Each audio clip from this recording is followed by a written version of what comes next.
Bonjour, avec Horus en Full V4, vous avez la faculté désormais d'envoyer des mails au format HTML via Outlook. Alors, au format HTML, ça veut dire envoyer des mails avec du gras, de la couleur, souligné, etc. Mais surtout en y incluant votre signature Outlook automatiquement. Donc pour cela, il va falloir paramétrer Horus. Je vais vous montrer en fin de vidéo les différents paramétrages.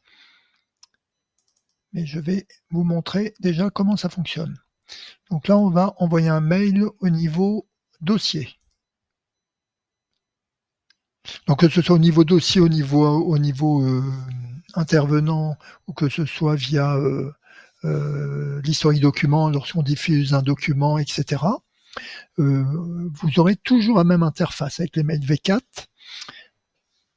Donc ce qu'on appelle mail V4, ce sont les mails envoyés via Outlook au format HTML que je vous présente là.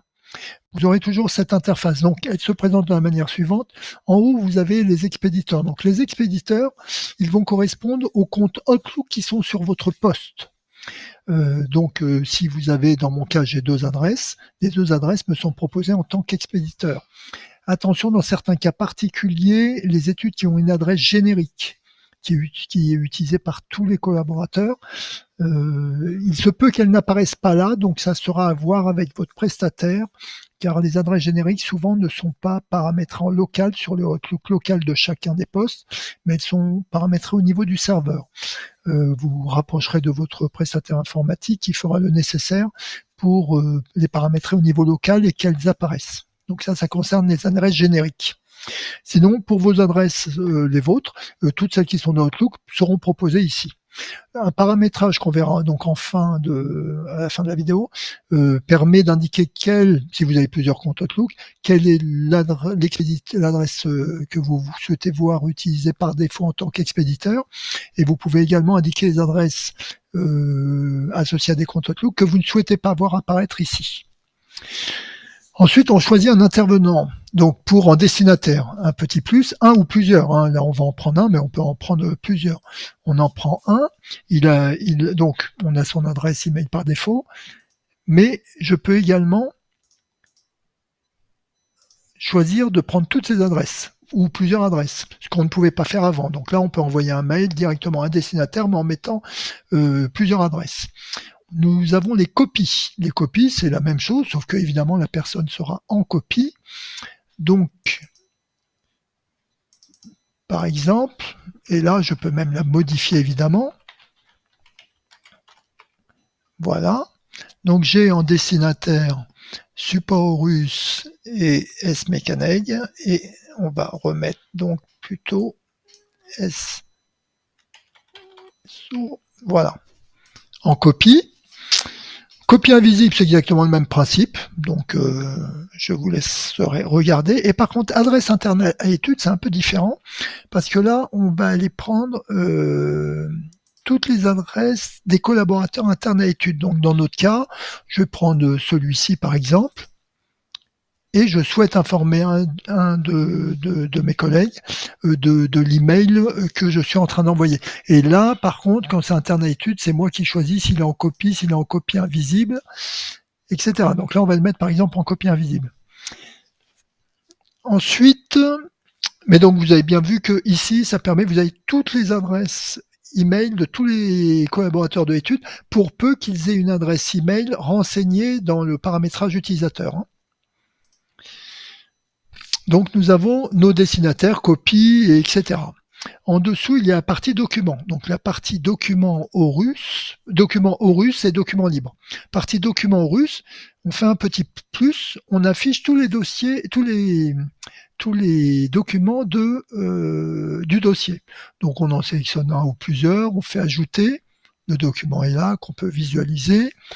Et ça, c'est pour les documents Horus. Donc, encore une fois, l'avantage, c'est que vous avez tous les documents, vous n'avez pas à les chercher. Ils sont directement proposés ici.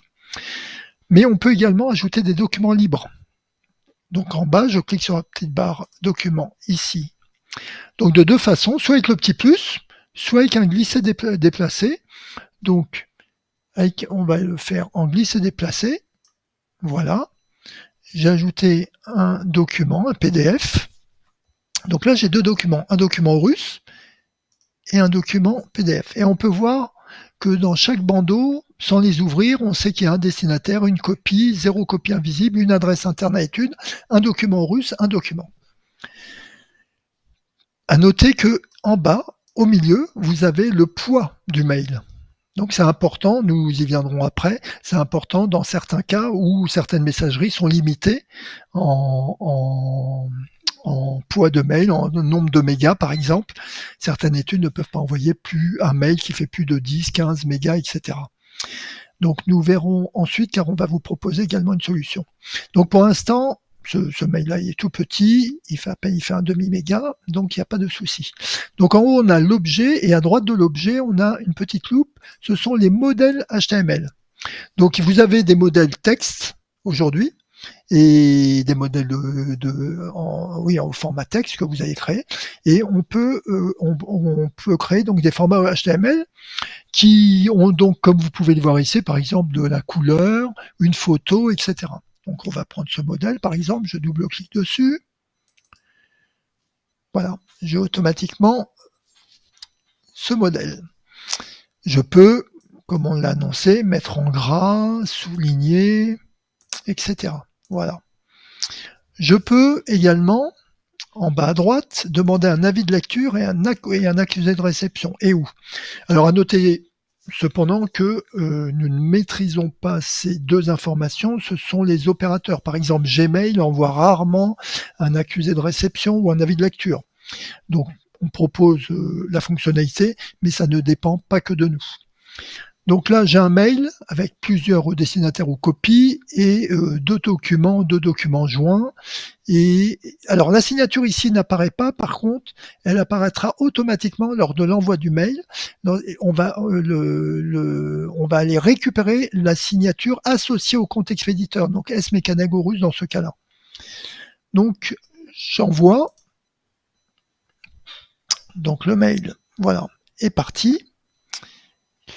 Et nous allons aller voir, alors, les petits avantages. C'est que dans ma boîte de réception, j'ai un mail.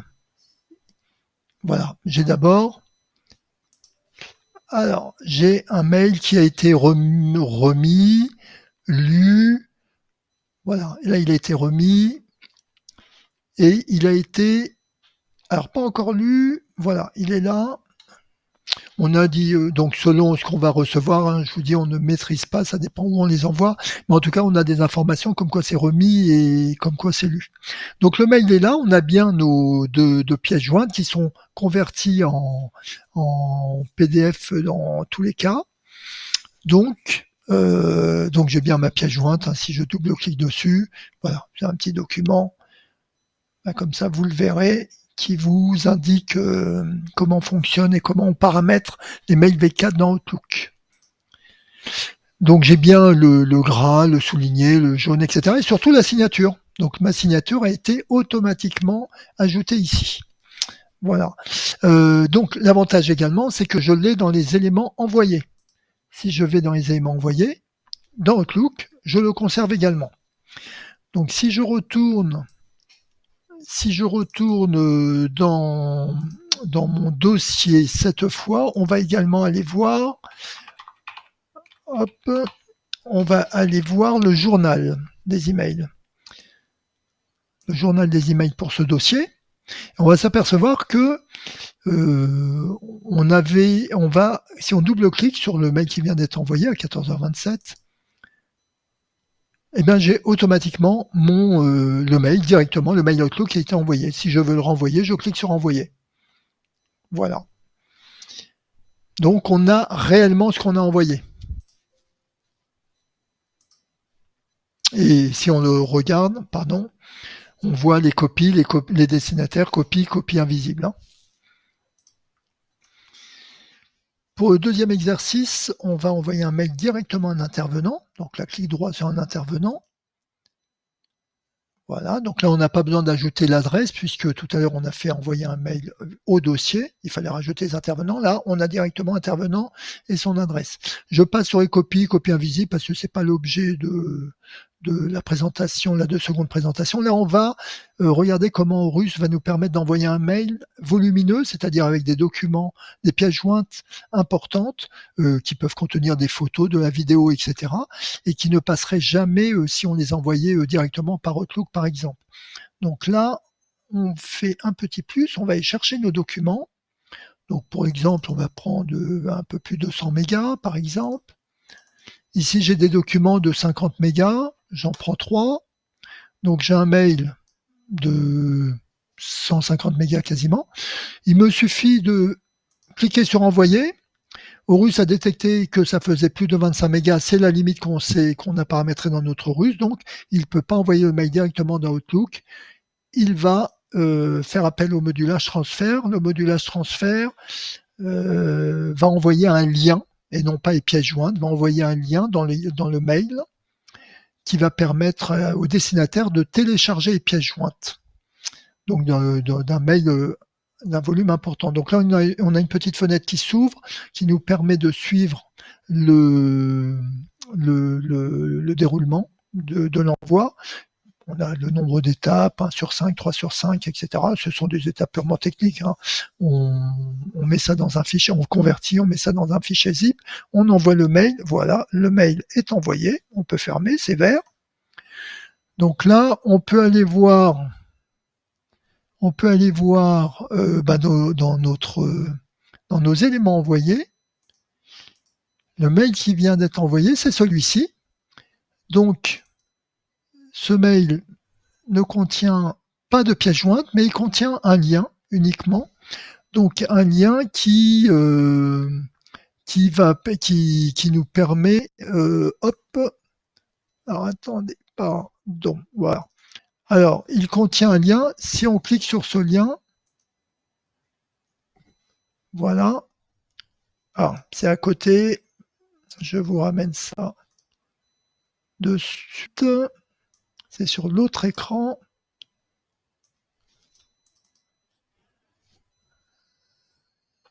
Alors, attendez. On va le refaire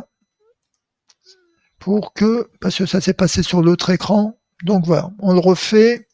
Donc je clique sur le lien. Ça télécharge automatiquement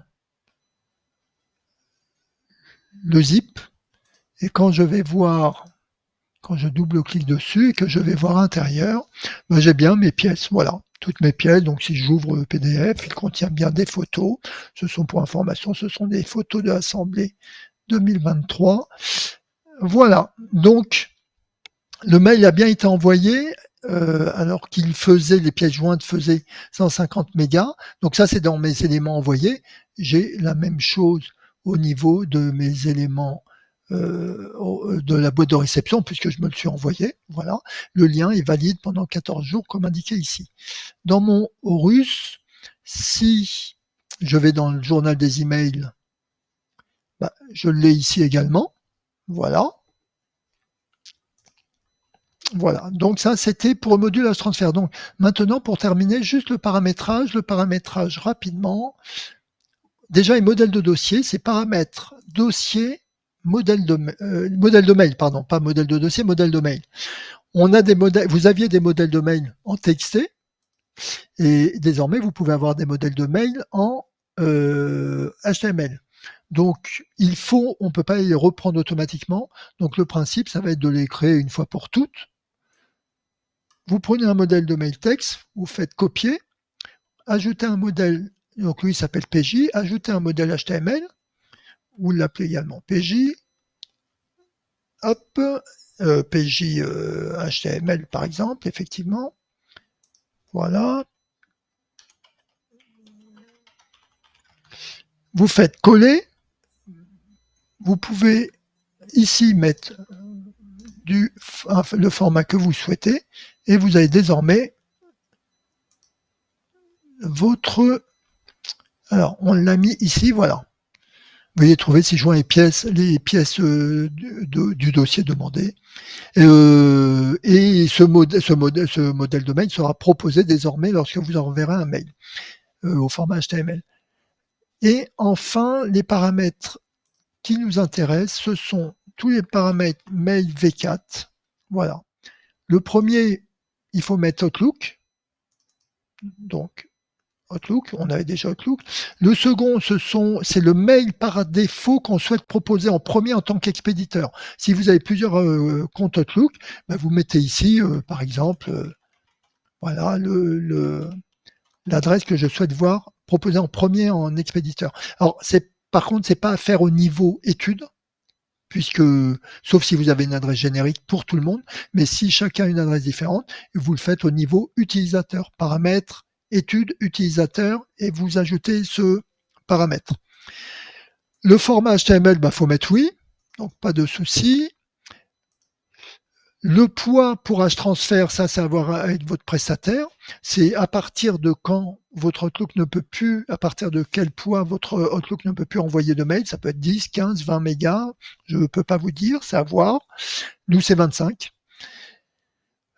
Et là, ce paramètre-là, ça permet de lister, par exemple, toutes les adresses au format comme ça, avec un point-virgule, qui sont associées à un compte Outlook sur mon poste, mais qui sont peut-être des adresses personnelles et que je ne souhaite pas voir proposées comme adresse expéditrice. Je les mets ici et elles ne seront jamais proposées en tant qu'adresse expéditrice.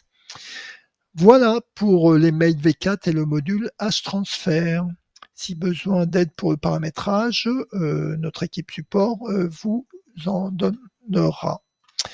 Merci.